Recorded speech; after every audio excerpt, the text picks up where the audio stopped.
Are you ready? Yeah. Cool. Are you ready? Awesome. G'day, Aussie gamers. This is the Aussie Gamers Express Video Game Podcast, the podcast that brings you news, reviews, and video game-themed fun. Get yourselves set. It's time to hand you over to your hosts, Lucas and Aaron, to display a complete disregard for political correctness. Hello, everyone. I am Lucas, also known as Luke1, and this is episode 112, and today is Monday, the 1st of February 2016. Also with me is Aaron, who's also known as Red. Welcome back to this week's show, my friend. Thank you very much. Short turnaround in between shows, but shit, we've got some bloody volume of accomplishment this week. Yeah, I know, it is a short turnaround, you're right. So we recorded, when did we record? Last Thursday, and it's Monday now, so... Yeah. Alright, we'll work it out before we start. Here's this week's show in preview. First up, video game discussion. Talk about the games we've been playing through the past few days. Then we've got video game news, and in this week's news we've got a big demand on the Division beta, suicide in virtual reality, Black Ops 3 DLC, no E3 for EA, GOG.com, yeah, it's hard to get out.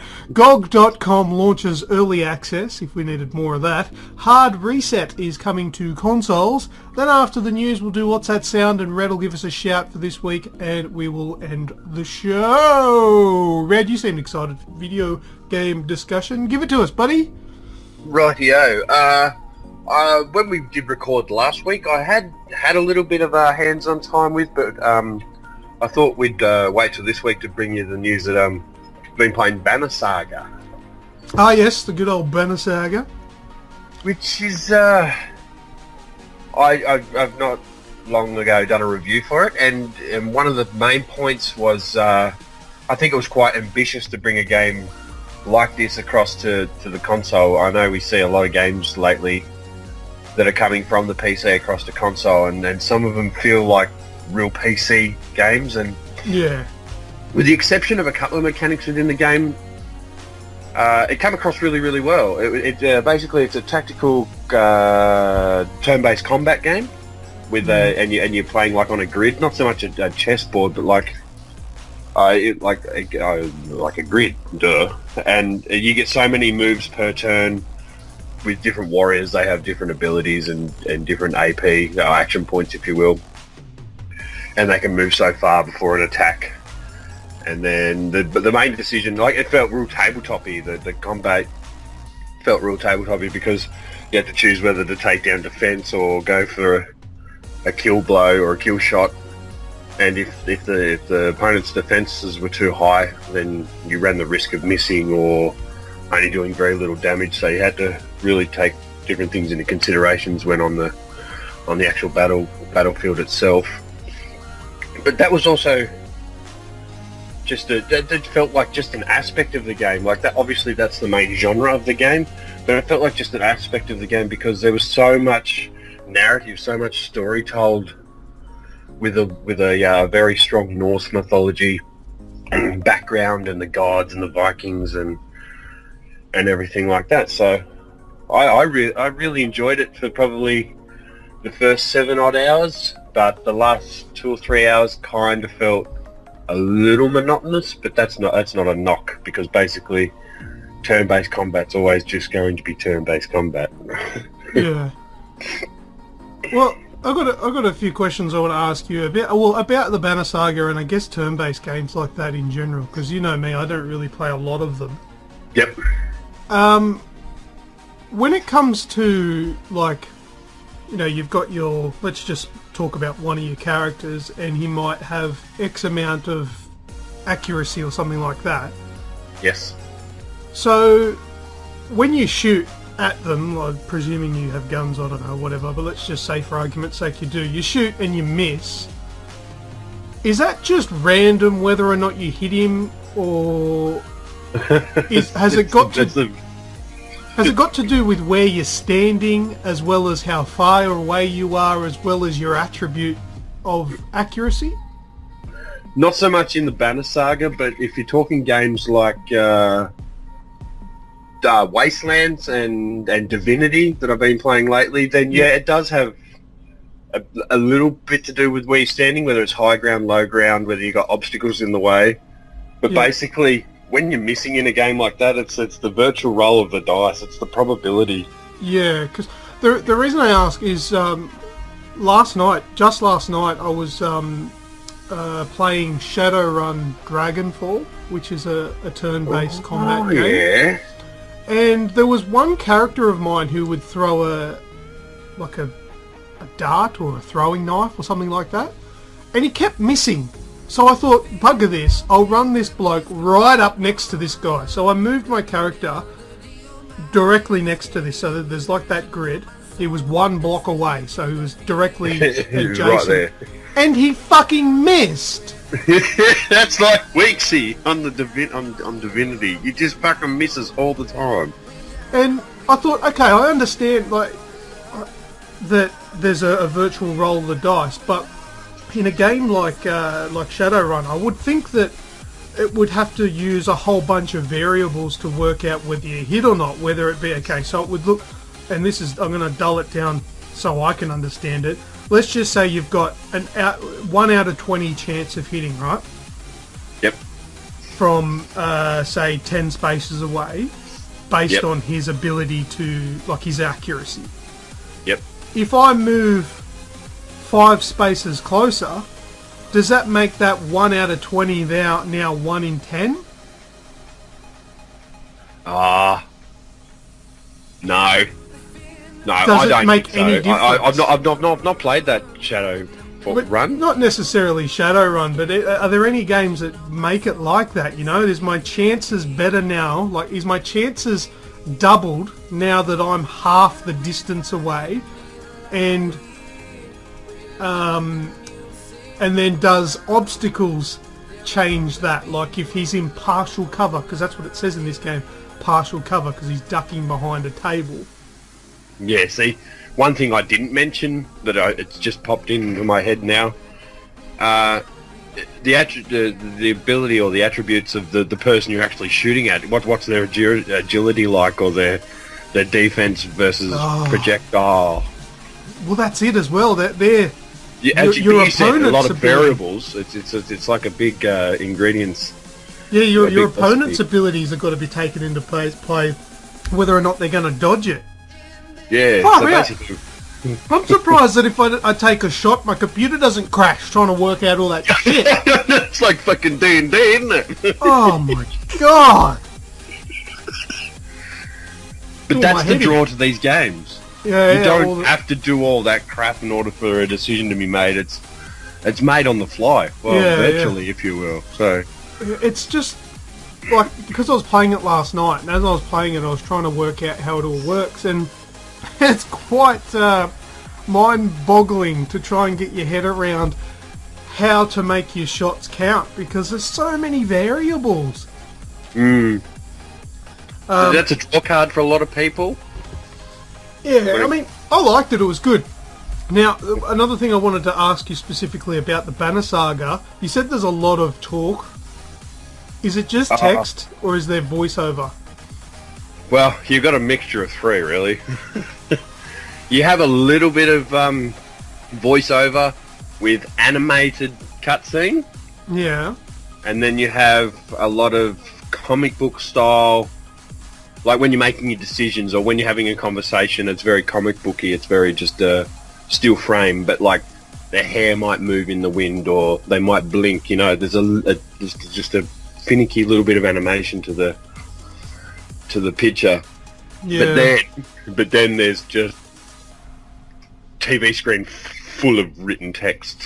Okay, because with Shadowrun that I was playing last night, there's a lot of talk, but there's no voice dialogue. There's no recordings. It's all text, and I mean, you might think of it as I'm just lazy and couldn't be bothered reading. That's part of the reason why I don't like that, but there's no immersion for me. Like, a lot of people like reading books and they have their mind's eye and they have the voices in their head reading it and they have the different characters and how they all work.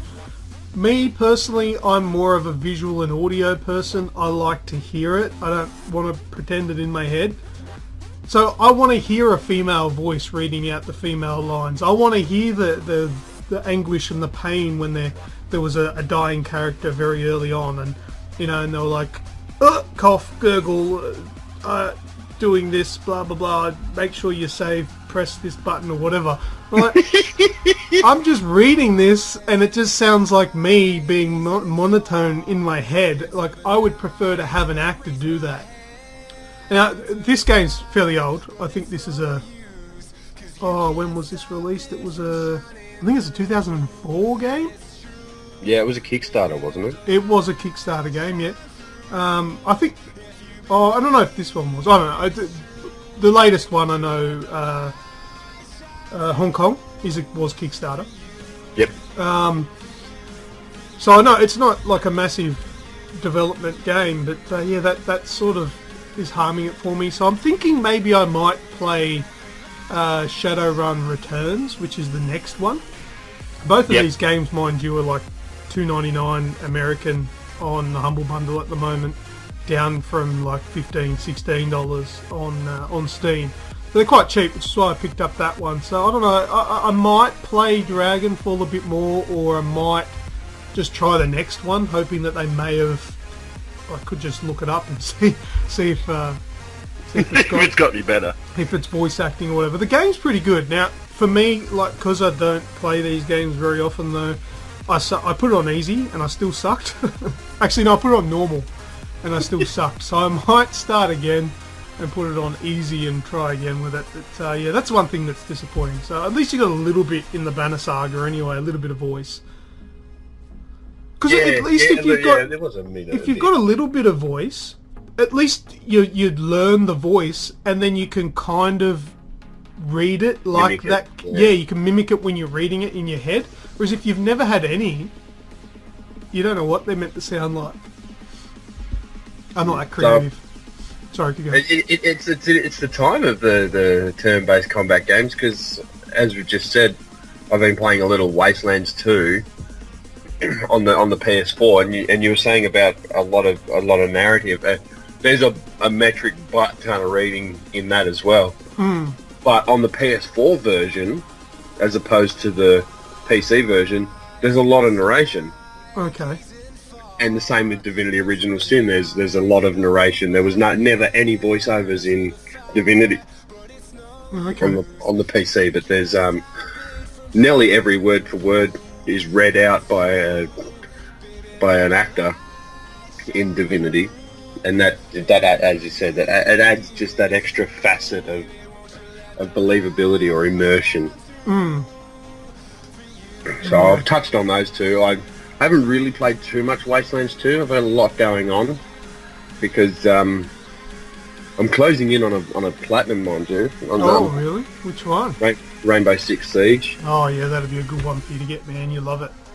Yeah, it's just got a couple of grindy trophies in there, but yeah, I've played a little bit of ranked play, a little bit more, I should say, of ranked play. I think I said last week I was playing ranked play.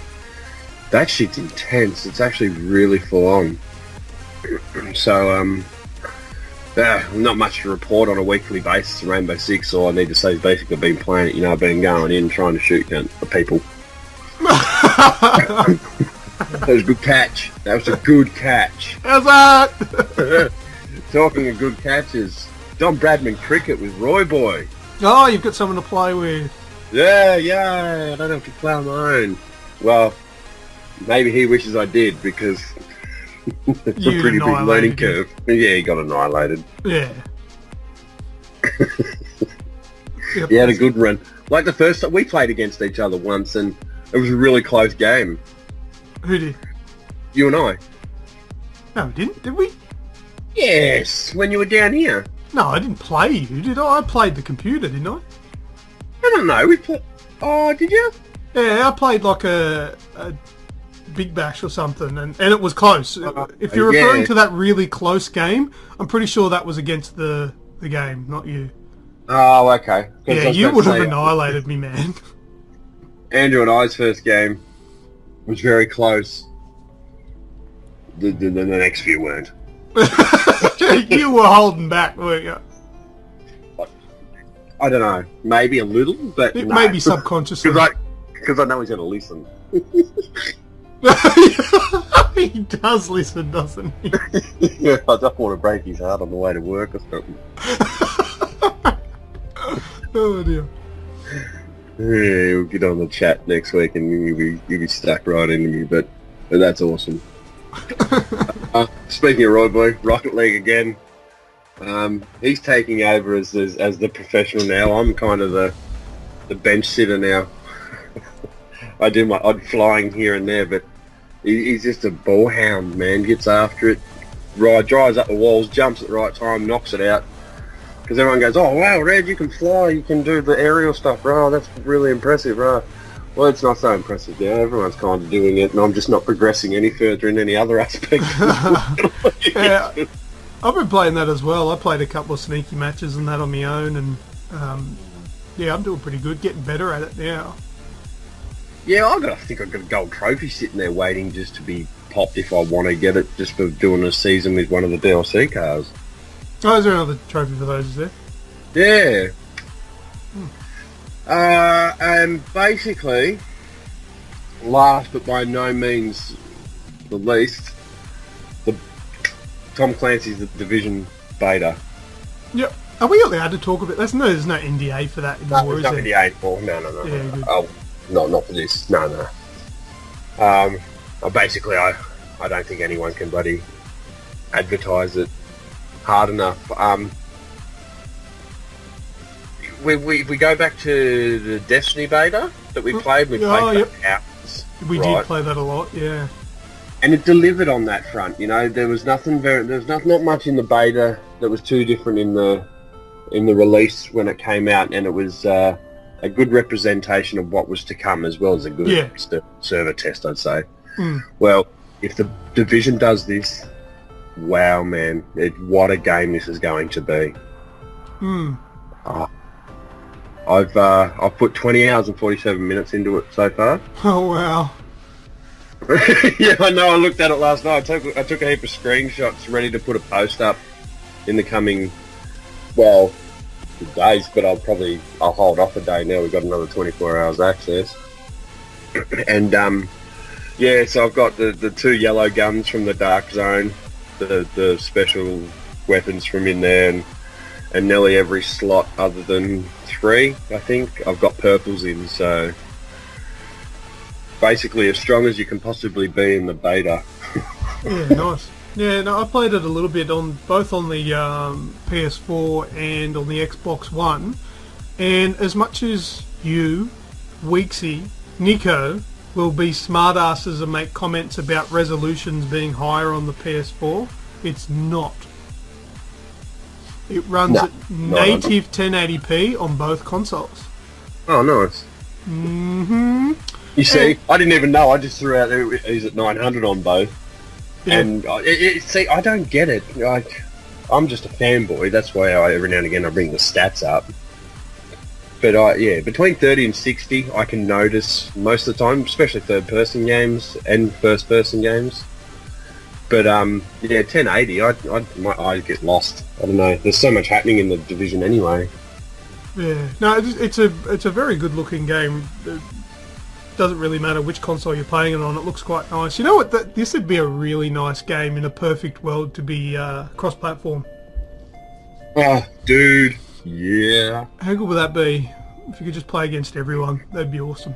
And it'd also be really cool with the beta if it was cross-platform as well, because then I would have been able to play with you last night after accidentally deleting the 28 gigabyte beta on my PlayStation 4. I decided to close the game down, close the application, if you will. And instead I deleted it. I hit delete and said OK, and the icon disappeared off my PlayStation and it was gone. Now, You definitely fucking closed it. yeah, fuck, I closed it for a while.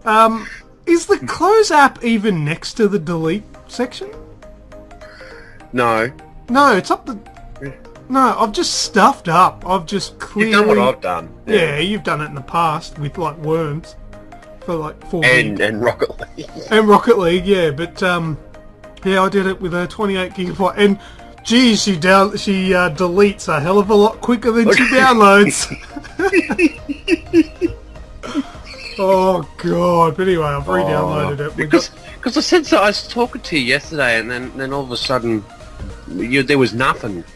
I'd seen that you'd seen the message, and then you started typing something, and it stopped, and I'm like, "You okay?" And you're, no, no, full stop. And I went, "Whoa!" You know, you're trying to add voices to things. And I read, "No." I went, "Whoa." That's exactly how it was meant to go across. Oh, Just mate. vision button. I went, "Oh, fuck." When that happened, I was nobody's friend. Nah, I would have spat it to Oh. because Weeksy was actually here yesterday. Oh, yeah. He'd come over for some lunch, and we're watching a couple of different streams on his bloody tablet. And I'm just sitting there in the kitchen, and I had my phone in my hand, and I've just gone, fuck, you know. You know, when something bad like that really happens, but you really have nobody to blame but yourself. Yep. You know, you just really want to rip shreds off someone and blame them, but you just know that there's absolutely nobody to blame but yourself. You just can't. I was just so defeated and so angry with myself. Jason was in a chat party with me, so I may owe him a set of headphones. I was talking to him last night, actually. I may have destroyed his fucking speakers. You spat? Yeah, I as I said to Zach, I said, oh, fuck. I'm just going to say I'm sorry here, and then leave it alone, because I would have fucking spat it, no amount of well wishes or bad lucks or sorries. Yeah, I'm even contemplating going for a walk down the road to the local church and apologising to the nuns and the priests just in case they fucking heard me.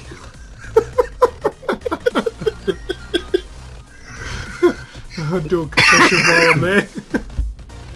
But anyway, look, that's sorted. Have you got it back? Yeah, it's back. It's downloaded again. And we got the notification this morning of the extra 24 hours for the beta. Obviously, this isn't going to be helpful for anyone listening, because it's going to be complete by the time this goes live. But yeah, so we'll be able to give it a go tonight if I don't make the same mistake twice, which I promise I won't. Yes. But yeah, look, the beta, what I did play of it on the PlayStation, I played a little bit with Jason after I got home from work at like 4 a.m. the other morning. So we played that together for about an hour. And it's a good, solid game. I can really, I really feel that I'd get a lot out of it, the final release. And it does bring back a lot of those feelings of Destiny when that was new. Yep. I'm hoping that the story's really good and easy to understand, unlike Destiny. Have you seen those echoes? Echoes? No. In the game world, where you go over to them and they analyse the ground, and then you hold square, and then it gives you a visual representation of something that happened in the past. Oh, yeah, I did see that. Yeah, there was one where and it gives like a dot 3D outline of. Yeah, the AR's big in it, isn't it? The whole augmented reality. Yeah. I did see one of them, yeah. Yeah, I've seen them. I think there's 7 of them. There's 41 collectibles in the PvE map. I've got 39 of them so far. Okay. But I think 6 or 7 of them are these echoes, and there's one side mission that the game gives you that you use the echoes in order to investigate something and make a decision where to go from there. But there's some of them, and it gives massive background to the story. Like there was one. Have you come across the cleaners yet? The AI with the flamethrowers on their back? No, I haven't come across any of them. Well, there was this Echo, right, and it's pretty spoiler-free territory. A lot of people spend a lot of time with it, but this is just to give the impact of the game. There's a burnt-out car in the middle of the road. Mm-hmm. and you go over to it, and the Echo analyzes and does its little thing, and then a little square comes up, you hold it in, and then the augmented reality comes up, and you hear this child and this woman screaming, and this bloke going, "Oh, let us out," and then another part of the image comes up where it's a big van, and the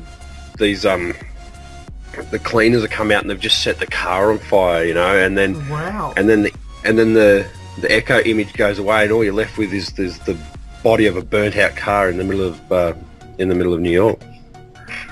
Wow. So what's the Division about? Like, am I right in saying it's a post-apocalyptic wasteland without zombies, but where there's contamination from some sort of Virus. Yeah. There's contamination of sorts. Post-apocalyptic is a very a border term. It's not apocalyptic as in everything's been eradicated, Mad Max style, because your enemies at the moment, we've got the thugs, which they're rioters.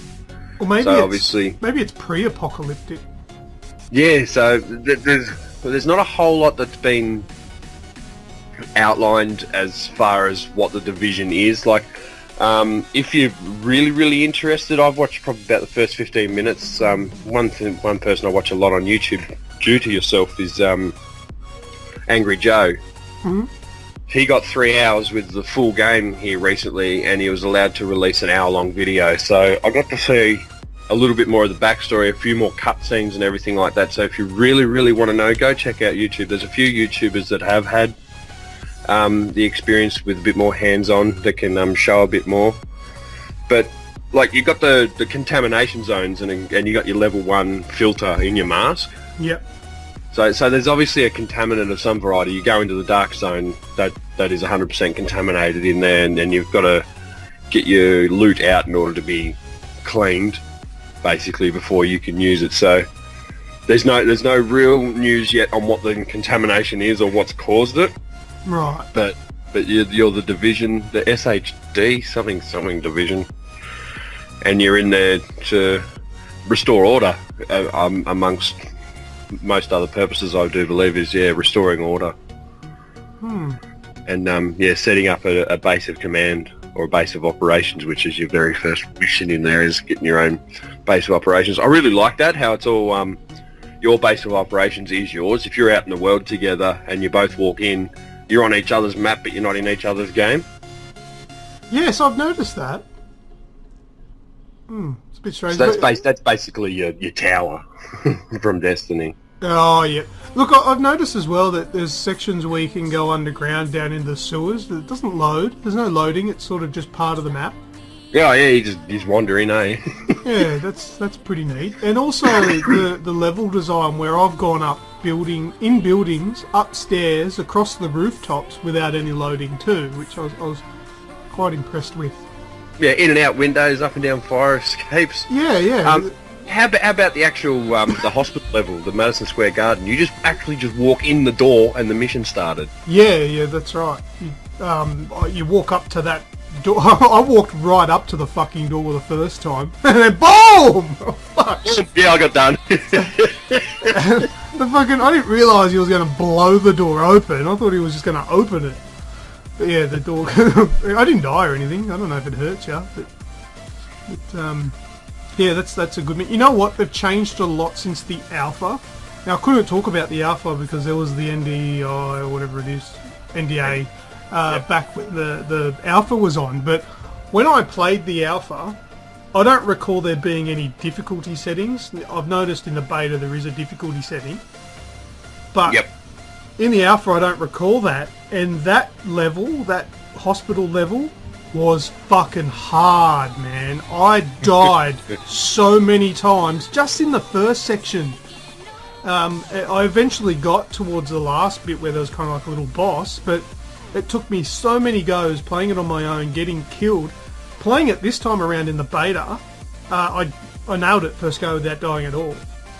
Yeah, excellent. So I don't know if they have altered the difficulty, or if it was like a locked difficulty back then and now, because they've got the two split difficulties, it's on the normal setting, and then you can make it the harder setting, which is what I was playing on it back then. I'm not too sure, but yeah, I got smashed when I played it the first time in the alpha. But yeah, I haven't run into any issues with the beta. With the alpha, I got smashed with bugs and getting caught in areas that I couldn't get out of. I couldn't vault very much, so they've changed a whole heap and made it a lot better since the alpha. That's pretty good.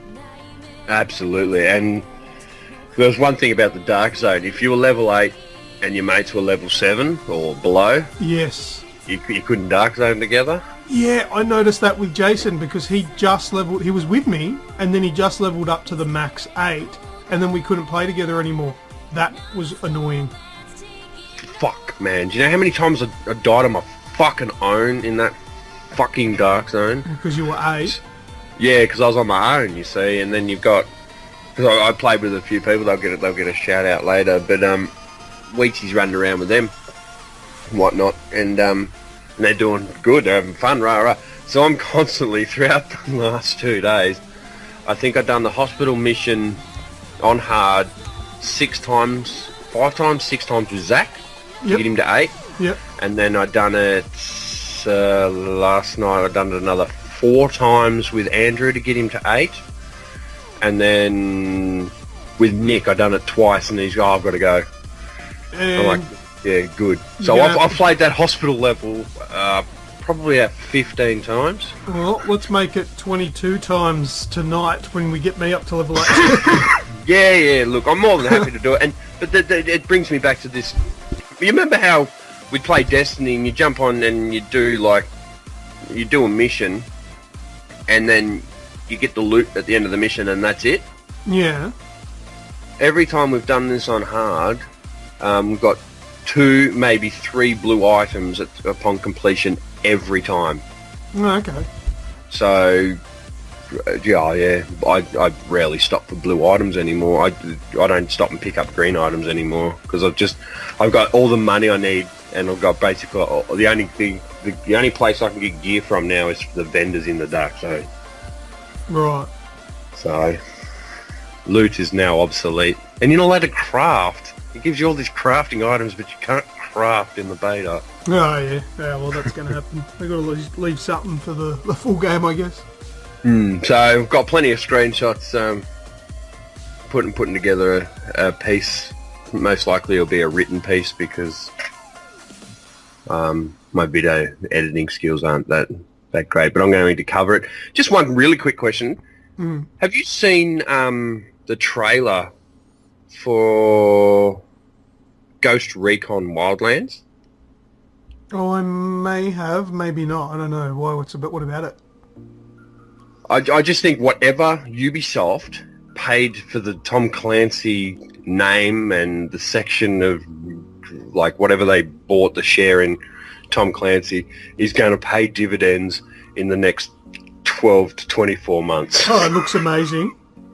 Hey, it's It looks amazing. Yeah, absolutely amazing. 4-player co-op against South American drug cartel. Oh, yeah.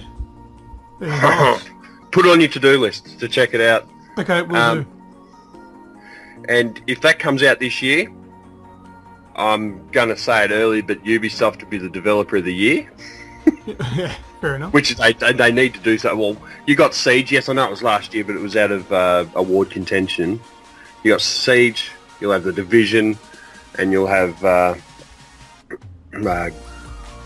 fuck! I just lost it. Ghost Recon. Ghost Recon, yeah.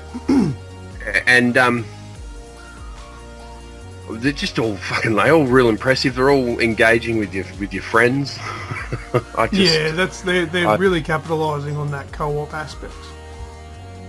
Well, that's what we're all screaming out for. That's what you and I look for in a new game now. It's what Yeah. Weeks and I look for in a game now. Is if it doesn't have any co-op or any, well, basically co-op, it doesn't even. I used to always look for a multiplayer aspect, but now I'm more cooperative. I'd rather have a story and an adventure with you or Zach, as opposed to getting on and playing Call of Duty. Yeah. Yeah. No, well, it's good things to come. Awesome, man. Yeah. So I was a little in love. Yeah, I know. 20 hours or whatever. Anything else for your video game discussion? No, that's it. I left the best for last. Awesome. All right, well, covered a bit of mine with yourself. So, Division Beta, Rainbow Six Siege, Shadowrun, Dragonfall, Rocket League. Been playing Dying Light again. Continuing playing that on hard mode. I played it a little bit more on my own. I think Weeksy was off with the fairies, probably. No, just he was off doing other things. Clash of Clans, the Clan War. We lost again. At the 11th hour. I know, we were smashing them. Oh, well, we did better this time. We've got more members now. We've got about 11 or 12. We'll have to have another crack. We've got to win one of these, man. Yeah, I'm getting better. Like, I won my one against the lowly little ones. I tell you what, though, I watched a replay of you attacking, like, the dude, like, number 2 or number 3 on the other side. Yeah. You go a bit alright, man. Was that the first war? Your first attack that you took 2 stars on? But this war or the previous war? No, this war. No, my first attack I lost. Must have been the Okay, second. well, you must only be able to watch the successful attacks then. Yeah, it must have been the second one that, I won that one. You've got some shit. Oh, I've got a lot to do. Like, I'm still not running out of things to upgrade. Trust me, there's a lot to go. I've put a lot of time into it, so yeah, I've got a lot of cool shit. But there's still plenty for me to level up and keep going. I've still got 3 days left on upgrading one of my camps. I've just upgraded a new, because I recently upgraded my town hall to level 11, which gave me a new cannon. I've just upgraded my cannon up to level 10, same as all my other ones. But I want to get them up to 11. So I think I'm going to start concentrating on my cannons. It just costs so much money. I really want to level up my crossbows as well, but those things are so expensive. But, Do you like the new update? Yeah. With the treasury now, we've got a treasury. Yeah, if you get the neat. multiple stars in the battle and shit like that, I think that's pretty cool. Yeah. But no, it's going good. It's better than it ever has, I reckon. But yeah, Clash of Clans, Clan War. We've got a clan going, AG Express. If you play it or want to start playing it, join us. There's no trophy requirement, so you can join with 0 trophies if you like. Just come in. If you've got to contribute though. If you aren't doing anything, aren't playing it, we'll probably have to boot you because that'll put us in a higher bracket for the clan. And if you're not playing, well, it's just a massive disadvantage to us. So, if you're not actually doing anything, it will probably have to kick you out. But there's, other than that, there's not really any requirements. Come and join us. But that's good. We'll win one eventually. Yep. Thank you to Weeksy. He sent me his copy of Just Cause 3 so I could have a go at that. So I played it for a little bit the other day when I just got it. I haven't had a chance because I have been busy to actually play it again, but I've got that sitting there to kickstart on it. But it plays a lot better. Looks good, doesn't it? On the console than it does on my PC anyway. But yeah, it does look good, and it was pretty cool because I didn't know what was going on, but the game was still installing. It took a while to install. But it gave you that island, yeah. It gives you that Boom Island to That's just. it. Yeah, you could just run around and dick around on this island while the game installs, which was pretty cool. I just wish there was more things to break. But it was good. On Boom Island, or full stop? No, just on Boom Island. So you're going to have some shit to break soon. Yeah, I know. Yeah, in the full game there will be plenty. But no, in Boom Island there was a couple of sheds and there was a couple of cars and stuff. But it was fun mucking around with that the grappling hook, which can retract. That's cool. That is seriously cool, and sometimes you forget all its abilities. Basically, once you get it upgraded and shit like that, and yeah, that's a very under bloody appreciated tool, I think. Yeah, so I'll be looking forward to giving that a bit more of a go when I get the time. But that brings me to the end of my video game discussion. I think we've covered a good amount there. Ready to go into the news? Let's do this. Alright, let's do it.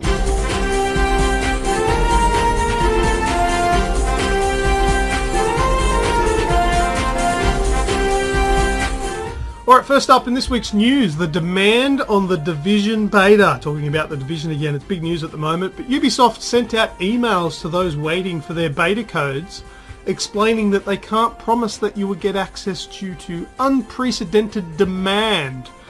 I'm not like a big know-it-all with the industry that they're in, but aren't they like testing the servers for when it gets released? Like, isn't that the idea of the beta?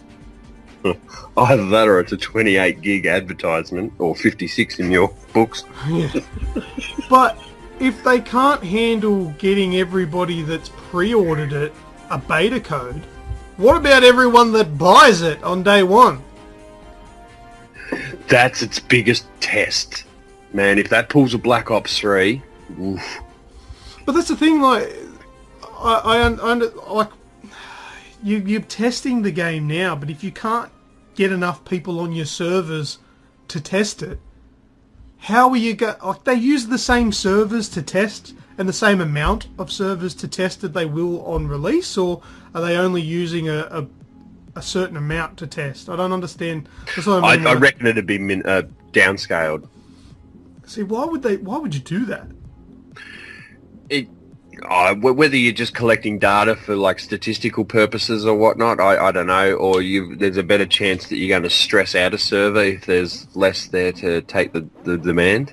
And maybe they just scale up their results to win. It's try and find an optimal range. So for X amount of people, this amount of power or this amount of server power is required. So if they cap the server power and then they flood it with population, then they'll see when it starts to stress, I'd say. Yeah, maybe, I don't know, but I just find it a bit weird that they're struggling to get people who pre-ordered it. I mean, it's meant to be guaranteed access if you pre-ordered it, but a lot of people who pre-ordered it haven't received their codes, and I did that, and I still haven't received that code that I was meant to get. Yeah, you haven't. That's. Yeah, the only reason why I have access is because you gave me a code that you didn't require. So, yeah, I still don't have the one that I was promised by Fucking putting good friend in. to hook you up with a Division beta. That's a good game, that one. Yeah, good bloke, good bloke. But yeah, so I don't know. I'm very, very much hopeful that they don't have issues on release, because it is an online game. You can't play that game unless you can connect to a server. So, yeah, was your beta the Expo access, or have you pre-ordered? no. What it, I don't actually fucking know. I can't remember. Oh, yeah, because we've all bloody registered for it ages ago. Because the majority of us, we had the codes from EV. I think it was from the Expo, yeah. Because I got mine through, which is cool, and then I had a spare code which I gave through to you. Because the reason I asked is because I had to spare one of those pamphlets. Oh yeah. From the Expo that Snoogan sent through. Yeah. And I was going to give it away, but then Roy Boy goes, "Oh, well, I didn't get one." I said, "Well, yeah, the beta had only just started." I said, "Slap this in." Yeah. And he got his code yesterday, and you still haven't got your code. That's why I bring it up. Yeah, he got it yesterday, and with his 4 ping, he downloaded it in about 3 hours. I think it was, or 4 hours. What? Yeah. I was talking to him probably about 11 o'clock. He goes, probably mid-afternoon I'll have mine. So it was probably 4 or 5 hours, he said. He lives probably 10 minutes? No, not even. If I drove, it would take 38 seconds. He lives, oh, fuck. He lives about would it even be 2 Ks away? Not if it took 30 seconds. It would probably be about 2 kilometres. Wow. It's probably a 60-second drive, mind you. But yeah, but you know what? That probably does halve how far he is to the actual exchange that we're both connecting to. So his internet. Oh, he's got NBN, hasn't he? No. Oh, I thought he did. Are you talking about Roy Boy? Yeah. Yeah, that's who I'm talking about. No, he doesn't have NBN. He's in the same category as me, in the same grid as me. So when I get NBN, he'll get NBN. Yeah, because we were talking about the the things that they like, the receivers or whatever you get. On your property, his is on the outside of his house. Oh, his hoose. Next to the noozle. Well, the thing was, like, I reckon this dude, he's a cool dude, and we took a bit of a piss on the accent last week. I never really knew he was Scottish until I heard the word house, the hoose. Because we'd had minimal interactions with him up until that stage, you see, and then we started playing Rocket League. So then now I've seen anxiety, ecstasy, disappointment, anger. So that's when your native accents tend to come out, is when you're more emotional. So yeah, it's been a lot more fun, and he's a pretty wicked addition to the team, actually. Yeah, I agree. But no, with the ADSL 2, how it works is that the signal degrades the further away you get from the actual server. What do you call it? The thing in the ground. I used the word before. Anyway, the box that's up near the shop. So he's probably, I don't know, maybe 700 meters away from it, whereas I'm probably in the vicinity of 3Ks. About 3Ks away from it, yeah. So my signal degrades down to about 5 megabits a second, where he's probably got 10 to 12, 13 megabits out of a possible 20. So, yep. But yeah, we're on the same grid. So when I've got, it's called brownfields. When that goes purple, which means ready to access, he'll be in the same category. Oh, that's excellent. And hopefully that's in 3 or 4 weeks. Oh no, it won't be that soon. It's the date for access is the 8th of April. Fuck, 2 months. So yeah, it's not far away. Maybe 8 weeks, hopefully. Yeah. So that's it's coming around the corner. It wouldn't have been as big a problem yesterday with deleting the 28 gigabytes had I had the NBN, because I reckon I download 28 gigabyte in probably half hour. That's hoping. That's all wishful thinking. It's probably going to be teething problems when I first get it installed, where it's not going to work, or it's going to continually disconnect until it all gets sorted out. I'm not going to pretend that that's probably not the case. It may, but we'll see how it goes. Hopefully best case scenario, but whatever. You're looking at a bloody Australian NBN best case scenario with your distances from things, so I'm touching wood for you. Yeah, I've got a node not far away. Yep, the node is 200 meters away. So, and it's full fiber optic too, so it's not going to be relying on any of the old infrastructure. So, fingers crossed, we'll get near on, 100 megabits a second. That'll be so good. See, when I get it, I'm going to be relying on approximately 900 meters of 60-year-old copper cabling. Yeah, so look, well, at least if you promised 100 megabits at the node, you might degrade down to half. And even that's going to be pretty decent. But anyway, we're off to the news. So let's go back in here. So there's big demand on the Division beta. It might be fucked on release, but we never know. We'll find out. A couple of months, I guess. All right, moving on to the next news item. There is suicide in virtual reality. Now, this is probably going to be a bit of a touchy subject, no matter what medium that you refer to. But there's a VR game called Hover Junkers, which is, priding its development on giving the player full control over their bodies. So the game looks pretty cool.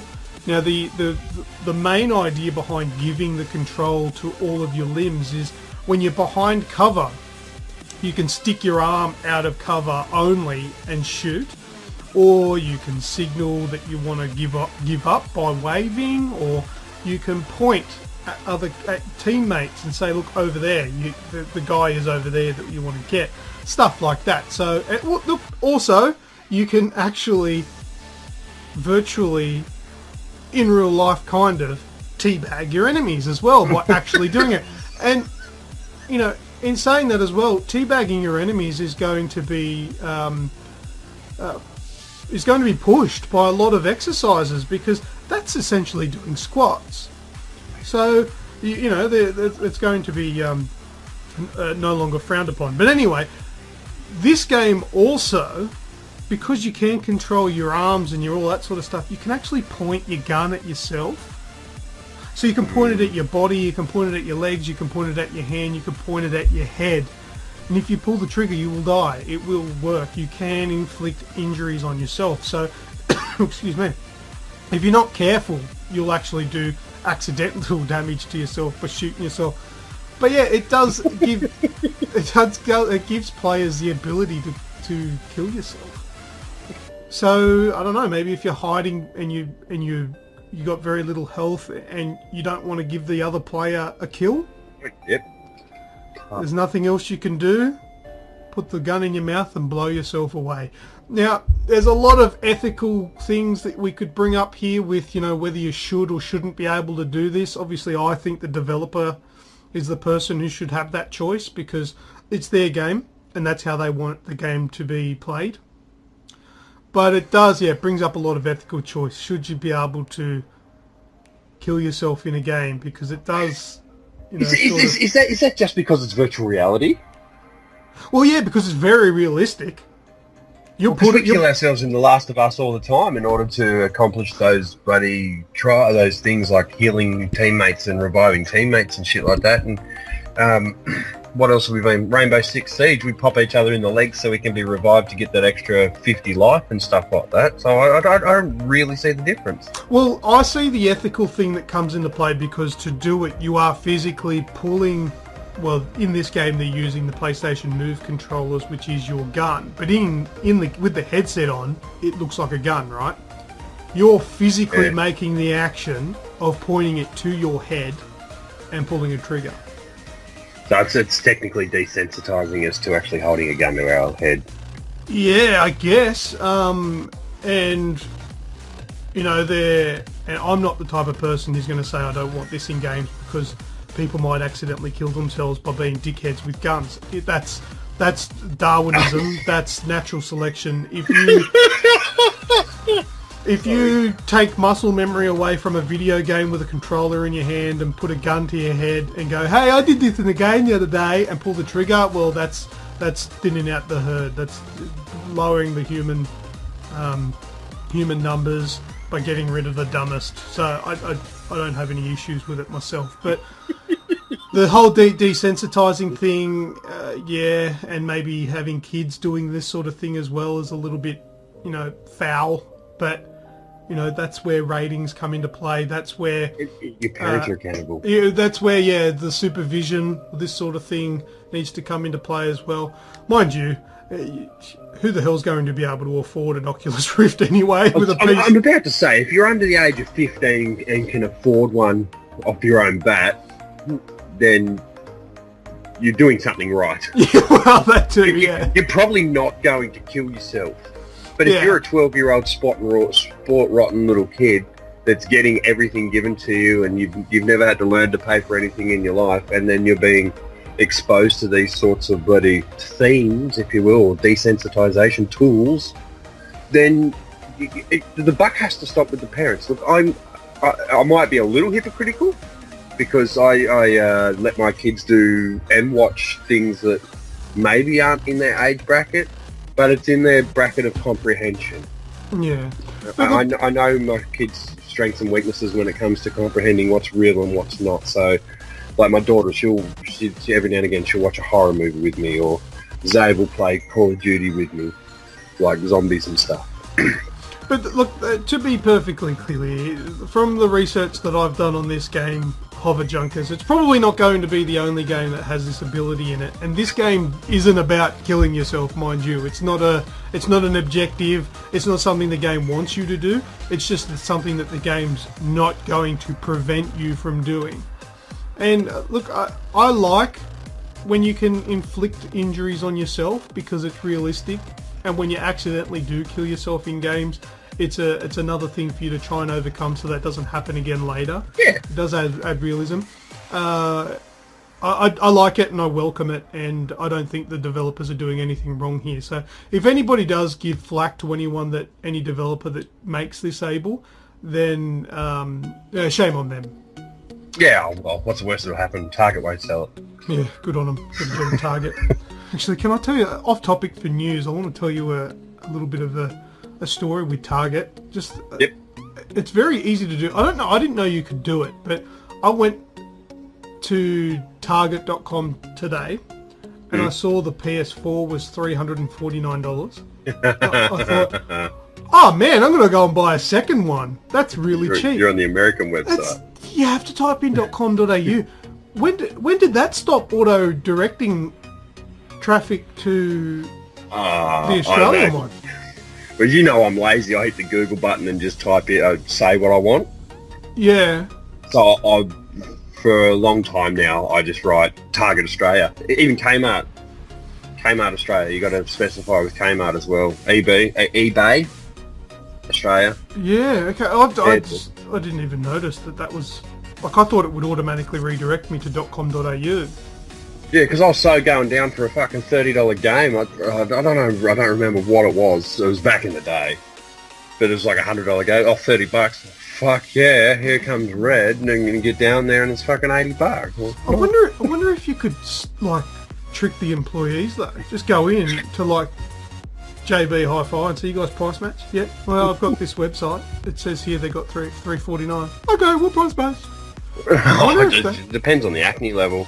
Well, I mean that is fraud, so I wouldn't recommend anybody do that because you are obtaining a benefit by deception.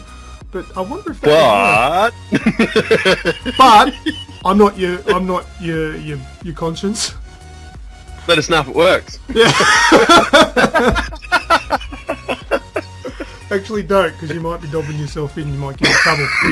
Anyway, rightio, so you can kill yourself in some games in virtual reality by actually pointing a gun to your head and pulling trigger and blah! So anyway, moving on to our next news item, number 3 here. Black Ops 3 DLC number 1 is hitting us tomorrow, which is already past for everyone listening.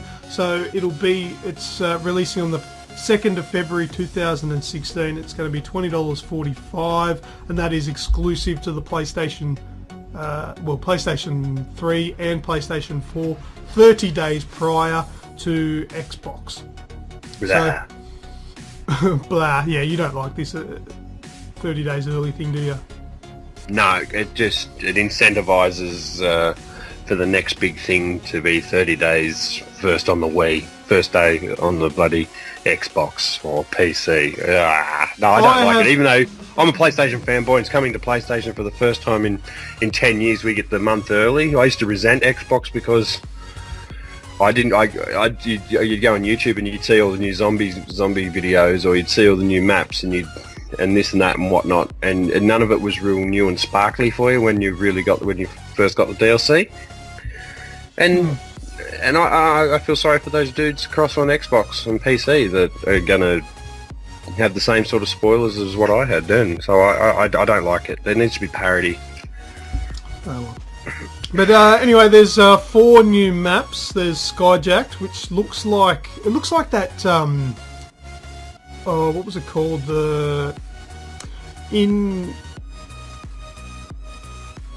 What one was it? I don't think it was Advanced Warfare. I think it was the one before that. You know, the one where you're on that boat, the yacht. Yeah, Black Ops 2. There's Black Ops 2, was it? It kind of looks like that map, but it's in the air because it's a flying ship. Okay. Yeah, it looks pretty cool, but that's what it reminded me of. It might even be an adaptation of it, and I'm not sure. It just looked very familiar.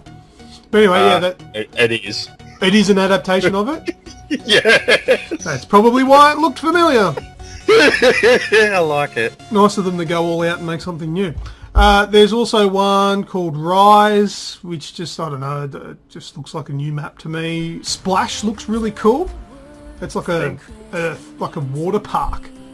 Yeah. It's very colourful. Watching that actually made me think, I might get that. That looks pretty cool. And also Gauntlet, which... Do you know much about Gauntlet? It looks like it's got 3 different... I'm just looking at the announcement from Treyarch. It looks like it's got 3 different seasons in it. Yeah. There's one that looks like a jungle. There's one that looks like a snowfield. like snow mountains, if you will. And Yeah, then there's one that and kind of just urban. looks like a factory setting or whatever. So I don't know what that is. That looks kind of interesting. Where I don't know if there's 3 distinct areas within the map where it changes, or if it has a seasonal change, like a dynamic thing in it, or if I'm just confused as all fuck. I don't know. Or if it's different every time it loads in. Yeah, I don't know. That could be kind of cool. But and there's an extra part of the zombies story, which is Der Eisendrachen.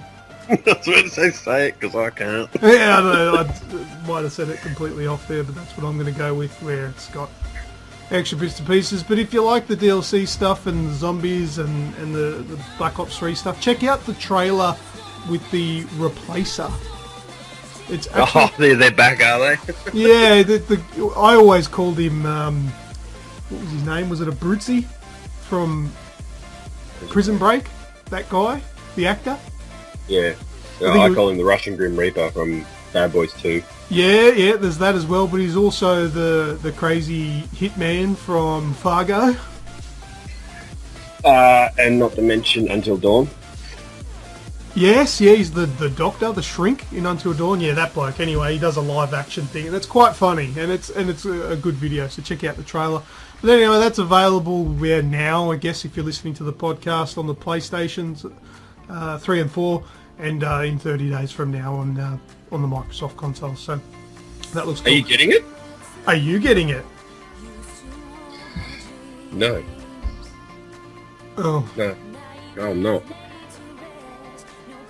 Because well, we're one week out from the following. yeah, I guess. If you were going to get it, I'm notorious. Basically, for the last 3 Call of Duty games, I've bought the first DLC on all of them and then not gotten any more of them. So I was ready to get this one if you were going to get it. But if we're not going to get back onto Call of Duty, I probably won't buy. Well, I want to finish the campaign. I've got more of a drive to play the campaign on COD at the moment than I do multiplayer. It's full of sweaty fucking 12-year-old punks. Yeah, well, hit me up. I'll do the campaign with you. I think there's 3 levels I haven't done yet.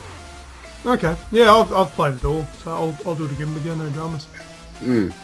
Right, my turn. Go for it. Rightio. So the first 2 news pieces I've got, there's a little bit of news in them, but there's more of a chance for us to have a quick opinion on them ourselves. So first up, there's going to be no EA booth at E3 this year. Dun dun dun. But There is going to be. It's just optional, and you have to pay for it when you walk in. It's DLC. E3 DLC. It's in the hidden room to the side behind a pay. It's a pay door. You gotta pay $22.95 a day or get the season pass for $60. Oh shit! Oh, aneurysm. So the publisher announced yesterday, being the 31st, that there will be no booth on the showroom floor at E3, and instead it will host its own event before E3 kicks off. Now, there's another bit of news floating around with just a few quotes when it comes to EA, and it says they want to win back the love and support of their PC users. So I don't know whether this has anything to do with that. But they will be running a thing called EA Play, and that'll run from the 12th to the 14th at a nearby club, Nokia, in LA. It's right next to, well, not right next to, but right near the LA Live complex where E3 will be. And they'll also host an event in London on June 12th. That's something called the Mermaid, so it's obviously a function centre. Yeah. Why do you think they're not going to be there? Oh, just to have their own thing, I guess. So, I think Nintendo did it one year too. They bowed out of E3, I think, and they started doing their I can't remember what they call them now. Nintendo something, and they release like videos and stuff like that instead of. I think it probably does save a bit of money, and when they do announce their things, all of the focus is on them. I think it is just a marketing tactic, really, just to get more focus on them. Rather, because if you're at E3 You're there for everything, yeah. Everything. Like, there's a lot of big announcements at E3, right? Mm-hmm. Whereas if you separate yourself from the pack and do it before E3, you get 100% of the coverage, of the attention. So it's an attention-seeking thing, I think. And if done correctly, it can be good. I mean, like, that's what Sony and Microsoft did for their announcements of their current generation of consoles. They didn't announce them at E3 because they do get swallowed whole. So they do their own press conferences, right? Mm-hmm. Whereas I think that's what EA are probably going to do. They might have something big to announce, and they want all of the attention. That's my educated guess on it. Yeah, well, I'm in the same vein as that. I think I don't think they're going to need E3 in order to launch more news on the likes of new Battlefield, Battlefront DLC, Mass Effect, and anything associated with their BioWare engine. You know, they're between BioWare, DICE, and EA, but between their engines and their company, they probably are big enough. And God knows they've made enough fucking money through season passes that they can fucking afford to host their own gig. Oh, that's it. But well, as you said, there was Nintendo. Someone pulled out last year. It wasn't 2K. I don't know. You got EA pulling out now because there is just so much money in the industry. You could probably slowly see the demise of E3. Not that I reckon it'll happen in the near future, but there were, I forget who it was because we reported on it in the podcast. Someone pulled out of E3 last year as well, a major developer. So, and Sony are constantly doing their own things as well. Well, we'll see where it goes. Yeah, that's it. All right, so CD Projekt Red, The Witcher developer. Yep. They have GOG.com, which is basically, it's not a rival to, it's just in the same vein of Steam and Uplay or what's that other one that you play? Anyway, it's a game launcher. Origin. Origins, that's the one I was looking for. Yes. So it's a digital distribution platform. Mm-hmm. And now they've, not unlike Steam, they've launched an early access store on their store, section of their store. And all games will be granted with a 14-day purchase refund, no questions asked. Oh, yeah. That's So cool. I thought that's the difference. That was cool. Yeah, well, it is. I mean, you'd be happy to buy it then, because if it does suck balls, or if it's broken, or it's just not for you, you can get your money back. Yeah, and it'll be DRM free. Oh, okay. Yeah, right. Yeah, so the selection will always be hand-picked, always be DRM free, and of course refundable for the first 14 days without any questions. And the first 5 games that are in development for that at the moment is a game called Starbound, Ashes of the Singularity, Project Zomboid, TerraTech, and The Curious Expedition. Hang on, if it's DRM free, how do you get a refund on it? Good fucking question. You should just get it, rip it, refund it. See, because then you could still have the game. Not that we and play want to encourage that here, but let us know your results. I don't know, that just sounds bizarre to me, because to me, DRM free means you can just download like an exe file and play it on your computer, disconnected or whatever. So if you get a refund, what's stopping you from continuing to play the game? Like on Steam, when you get a refund, they just remove your access and the game disappears off your Steam library. You can't play it anymore. I don't know, I'm confused. I don't know how that's going to work, but anyway, good luck to them. Yeah, absolutely. And next one, I found this while I was surfing around last night.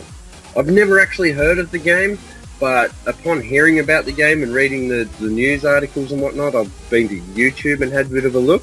Yeah. Have you ever heard of a game called Hard Reset on the PC? I have heard of it, yeah. I don't know what it's about, but I know the game. Okay, so it's a futuristic first-person shooter. and it's developed by Flying Wild Hog. They done Shadow Warrior. Oh, yep. Released in 2011 on the PC, and is now coming to Xbox One and PlayStation 4. So, from what I've seen, look, a lot of my research for this article was visual. I watched a lot of videos. But it's a futuristic cyberpunk-style first-person shooter, and it seemed to have the speed of your Dooms, run and gun. Oh, yeah. So, and many of the members from the development squad, Flying Wild Hog, took part in the development of Bulletstorm. A lot of people used to bang on about that game. Never played that one either. Yeah, Bulletstorm was alright. Yes. I liked it. It was like a arcadey style game. Yeah. With points and stuff. Kicking in dicks. So it's going to be titled Hard Reset. Excuse me. Hard Reset Redo Redux. However you... That must be like, let's do it again sort of thing, because you had... What was it? Redo... What is it? Do you know? You're a smarter person than me. I actually looked it up when Metro did it. It's actually Redux. Redux? Yeah, there is a time where you do pronounce a word like that as redo with an X in it, but I do believe that the context that these are being placed in, it's pronounced Redux. I figure, because it's all a redo anyway. Well, yeah, it's essentially what it means. It's a redo. But pronounced Redux. Yeah, because it's spelled R-E-D-U-X, right? Yep. Yeah, I think redo is R-E-D-E-U-X. Don't quote me on that. I think that's just what it is. Yeah. So, not a whole lot to report, but get along, check it out on YouTube. Might be a jam. Well, Hard Reset's on special on Steam at the moment for $3 US. Oh, there you go. If you want to try before you buy. Yeah, that's often what I use Steam for these days. It's not a bad idea if you're going to invest. Well, I'd say it should only, if it's going to come out as a Redux, it should be $43 max. Yeah, it actually looks pretty damn good on PC. It looks alright, eh? Yeah, there's a demo you can download. I watched a video of it last night. It's only single player, but yeah, a la Doom. And it has partial controller support. What the hell does that mean? You can sit on it and vibrate every time you get shot. Yeah, maybe. Rage, do you want this game? Just kidding. Got him. Alright. That's my news for the week, Chair. That's the news, that's good. Alright, well then, that was good news. It was actually pretty good considering I thought it was a bit of a slow news week. But let's move on to What's That Sound? Gentlemen, start your engines.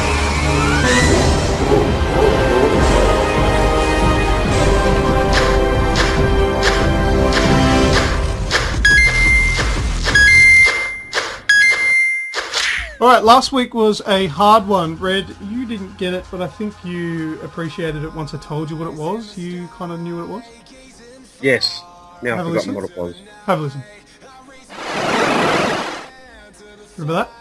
Oh, yeah, what was it again? You can't remember what I told you. Nah. It's the respawn sound for Doom. That's right. Yeah. Speaking of which. Yeah, it's not the waves on California Games. That's right, yeah. Sounds like it though. Yeah, it does sound. If you don't know what it is and you're listening, I actually agree. It does sound a little bit like your 8-bit wave sounds. Yeah, that you get in California Games or Streets to Rage. Yeah. Now this one's going to be hard. Let me play it for you now. I like that sound. Nah. No idea. I don't think I've ever heard it. I wouldn't expect you to have heard it, no. So have a listen again for everyone. There you go. No, you got nothing? Nah. No, absolutely not. No, I don't blame you. That one is a tricky one. It's a hard one. So whoever at home thinks they know what that one is, send me a message to the Facebook page. And if you're correct, we'll send you out a prize. I'm not sure many people are going to be able to get that. I made. Oh, so the fate falls with you, Rusky. All right, let's put a big prize up for grabs then, considering it's a hard one. I have.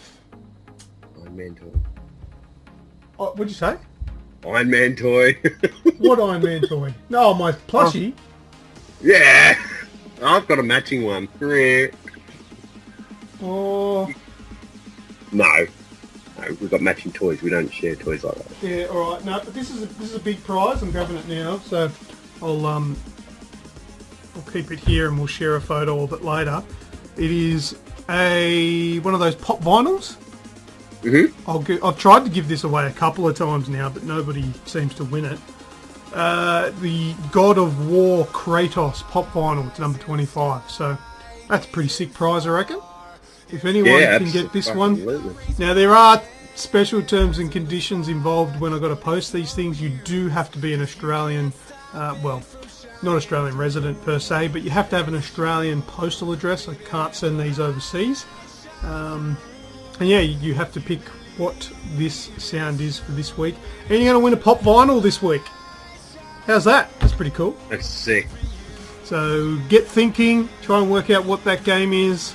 It is a tricky one, so no clues. Absolutely.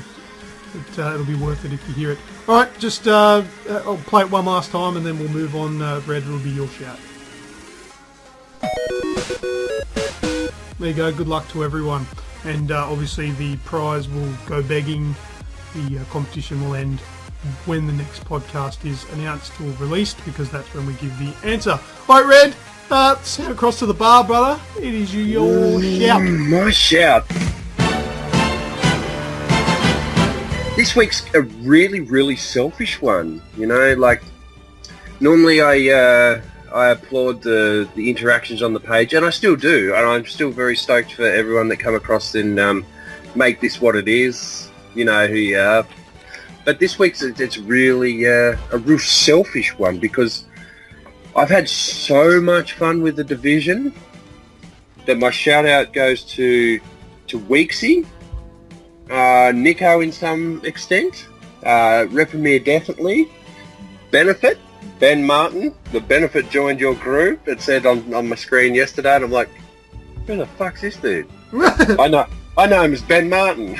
And he gets on, and I went, hey. So I went through my friends list to actually found out who it was. I just had a memory blank, obviously. And he comes in, and I went, hey, I know you was Ben. Right, so he was pretty stoked about that. So a shout out to you just jumping in. That's often the best way to do it. See us in game, jump in.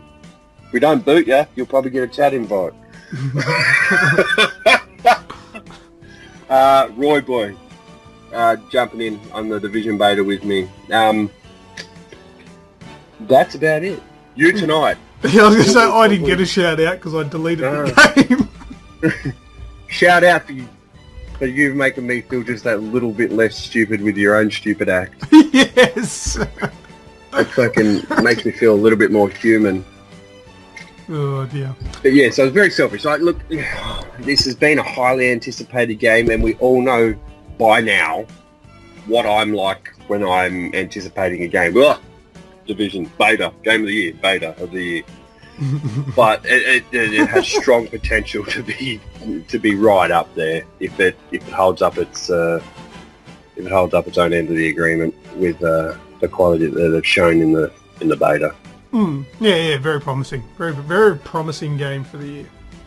They can redeem themselves for the first couple of bad years on current generation, I reckon, with these Tom Clancy titles. That was another thing I was going to say earlier.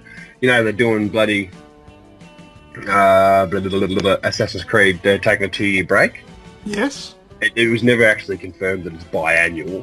I think we just assumed, especially Weeksy assumed, and I think that caught on with me, and I've probably said biannual before. It's not biannual. They're taking an extra year to make the next one.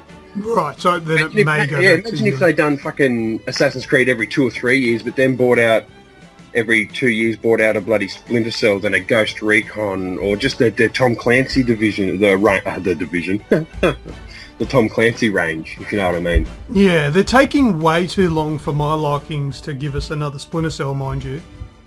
Yeah, but you'd be able to handle that, would you? Instead of having an Assassin's Creed every year, Yeah, You take fucking oath. Assassin's Creed and then one of their new IPs and then a Tom Clancy game, then back to Assassin's Creed 24 months later. You know, Yeah. you got time to play, digest, move on, Yeah, I agree. and then anticipate. Yeah. So, yeah.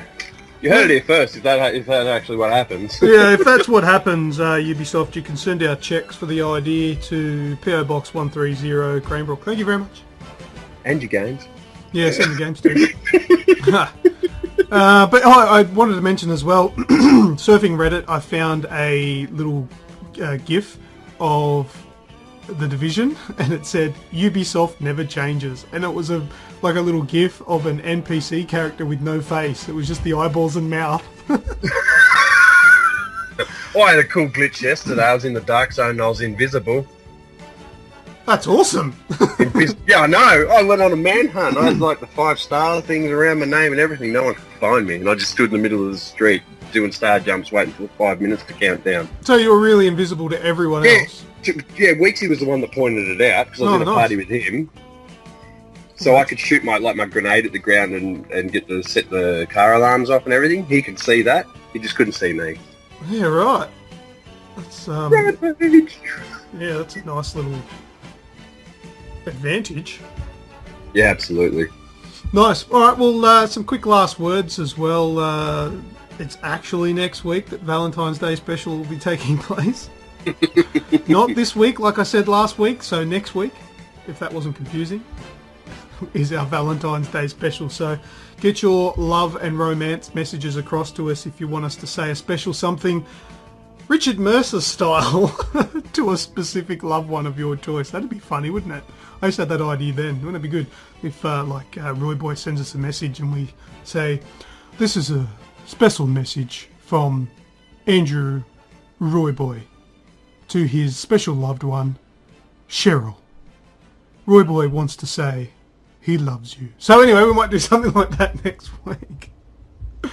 Have Red serenade your wife. But even though Richard Mercer is usually like, Jono wanted to say he loves you from jail. He's currently missing you in Silverwater. Something like that. That'd be funny. But anyway, save that for next week, which is our Valentine's Day special. Any last words from you, Red? Red. Yeah, it's a good last word.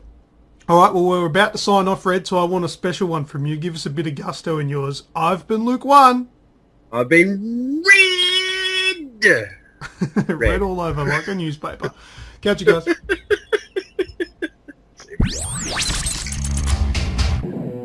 This week's show has sadly come to an end. Be sure to search for Aussie Gamers Express on Facebook, YouTube, Twitch, iTunes, and just about every other social network known to man. If you have any snail mail you want to send us, shoot it over to P.O. Box 130, Cranebrook 2749. Catch you all next time on the Aussie Gamers Express Video Game Podcast.